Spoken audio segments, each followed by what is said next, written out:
Barafa mo semolaong ba gagaba ka rampa ya lefatshe ba kitimiša lehopo ke le maswika a ka wela le moepo o ka wela nako nngwe le nngwe ifela go bona ke mošomo o tšhaba diatla nnete ke gore go kotsi kudu ge pula ena difatlhego tše di bontšha kanegelo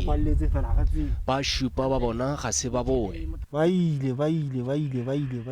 o mongwe wa bona o leka go bontšha seo se diregilego ke mo ba qadileng go kopana le metsi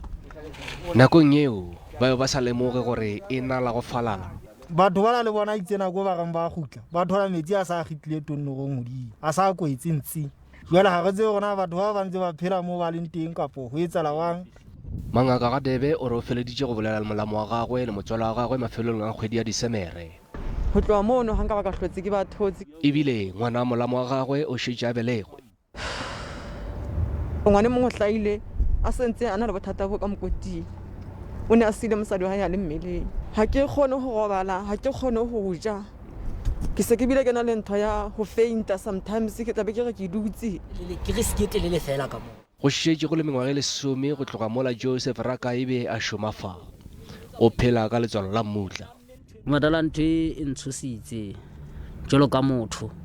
a bileng a ntse a sebetsa ona mosebetsi ona ola ge le kile gore re ka zama ge le rona fela gore na re ka pholosa maphelo a bana ba bo rona jwang wa bona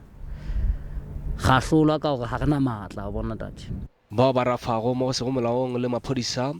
ba tlholana ka diolo ba senyane ba šetše ba lletšwe ke ditshipi maphodisa tšere ditlabakelo tša bona re tla batlišiša gore batho ba ba kgakgeile kae and then ge re tseba gore batho bao ba trapped mo kae then re tla activate relevant stakeholders ba rescue so that they can go and then ba assess the situation re bone gore batho ba re ka ba thuša bjang go šetše go fetile beke tše 4 ba Supa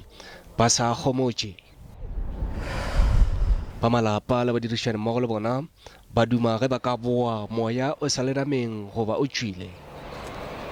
ke maage ke tla mohlabe wa ditaba tša SABC West Village ka Ranteng Bophirima